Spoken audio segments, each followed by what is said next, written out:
दावा ये कि अजित पवार, जी हां, अजित पवार हो सकता है, उनका दावा है कि अजित गुट के 15 विधायक शरद पवार के संपर्क में है। तो वहीं संजय राउत का कहना है कि पिक्चर अभी बाकी है। तो क्या महाराष्ट्र में सरकार गिरने वाली है? क्योंकि महाराष्ट्र में बैठकों का दौर जारी है। सुनिए संजय राउत की भविष्यवाणी, जिसके साथ हम शुरुआत कर रहे हैं। क्या आपको ऐसा लगता नहीं कांग्रेस की सीटें बढ़ी है, उसमें शिवसेना का योगदान है? अगर शिवसेना नहीं होती महाराष्ट्र में, उद्धव ठाकरे थे महाराष्ट्र में, तैयारी नहीं करते, तो ये सीटें आती किसी की भी। मैं कांग्रेस की बात नहीं कर, जहां जहां कांग्रेस है, जहां जहां एनसीपी पवार साहब के, हम सब जगह पे प्रचार किया है, सब जगह पे शिवसेना है।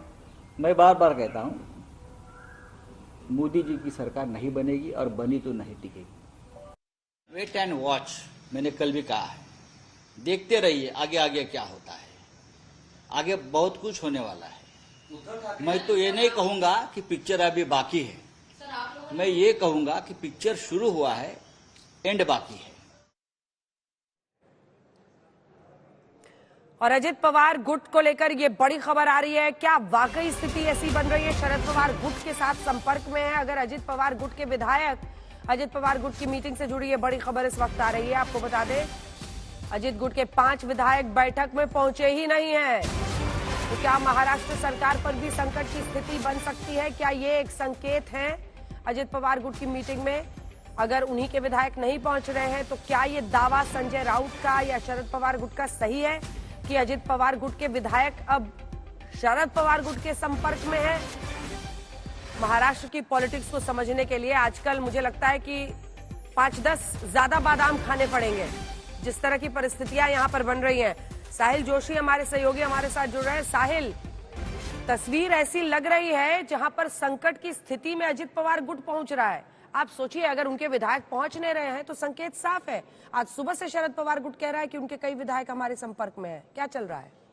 देखिए, जिस तरीके का परफॉर्मेंस रहा अजित पवार गुट का, एक एमपी उनके सिर्फ जीत कर आए, और जबकि शरद पवार की पार्टी नई, उनका सिंबल नया, उसके बावजूद भी उन्होंने 10 में से 8 सांसद वो जितवा पाए, और वो भी अच्छी खासी मार्जिन से वो जीत पाए। बारामती की सीट भी वो अजित पवार की पत्नी उनके सुप्रिया सुले के खिलाफ थी, फिर भी जीत पाए।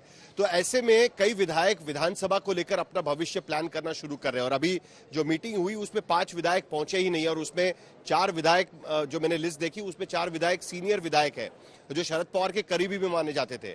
ऐसे में जैसे जैसे विधानसभा चुनाव नजदीक आता जाएगा, माना जा रहा है कि अजित पवार के कई विधायक आज की स्थिति में शरद पवार के साथ संपर्क बनाने की कोशिश में लगे हुए हैं। विधानसभा के समय स्थिति धीरे धीरे बदलती जाएगी। सीट शेयरिंग किस तरीके से होता है, क्या अब अजित पवार उसी दावे से 80-90 सीटें मांग पाएंगे महायुति के सीट शेयरिंग में? इस पर भी कई लोगों को सवाल है, और ऐसे चलते लोगों का यहाँ वहां जाना अब धीरे धीरे शुरू हो जाएगा। लोकसभा के रिजल्ट के बाद स्थिति बदलती जा रही है। जी, एक बात बताइए, एक सवाल और है साहिल जी, ये वहाँ सरकार चलती भी है, कुछ काम भी होता है, या इसी में चलता रहता है मामला? इधर का उधर खींचो, उधर से उधर टंगड़ी लगाओ, इधर से उधर गिराओ, उधर से उधर पटो। मतलब कुछ काम भी महाराष्ट्र में होता है, या सारा फोकस सरकार बचाने और गिराने में रहता है? देखिए, सरकार गिरेगी ये तो अभी फिलहाल नहीं लगता। 200 विधायक फिलहाल सरकार के साथ में है, लेकिन उथल पुथल तो जरूर होगा। 4-5 महीने के भीतर महाराष्ट्र में विधानसभा के चुनाव होने जा रहे हैं, और लोकसभा चुनाव खत्म होते ही महाराष्ट्र में विधानसभा चुनाव का माहौल धीरे धीरे बनना शुरू हो जाएगा, और उसके चलते हर कोई पॉलिटिकल फ्यूचर की तरफ अपना प्लानिंग करना शुरू कर देगा। और उसी के चलते ये सारी चीजें हमें सुनाई देगी कि अजित पवार गुट के विधायक खास करके, क्योंकि उनका परफॉर्मेंस काफी खराब रहा, बीजेपी उन्हें कितना तवज्जो देगी उसको लेकर भी सवाल खड़े किए जा रहे हैं। ऐसे में उनके विधायक अलग अलग इलाकों में, क्योंकि वोट शरद पवार के साथ है, ये बात इस चुनाव में साफ हो गई है, एनसीपी का वोट। और ऐसे में अजित पवार गुट के विधायक उस बारे में सोच सकते हैं, ये बात भी धीरे धीरे निकलकर सामने आ रही है। रही बात सरकार की, 2 साल उन्हें मिले थे सरकार चलाने के लिए, 200 का मैंडेट उनके पास में था। तो सरकार को चलाना, लेकिन ठीक तरीके से चलाना, और इस तरीके से चलाना कि दोबारा मैंडेट मांगने जाएंगे तब वो उन्हें मैंडेट दे पाए। पिछले 5 साल में 3 मुख्यमंत्री बन चुके हैं महाराष्ट्र में। तो पहले 3 दिन के लिए फडणवीस बने थे, 2 साल के लिए उद्धव ठाकरे बने थे, और अब 2 साल के लिए एकनाथ शिंदे बने हुए हैं।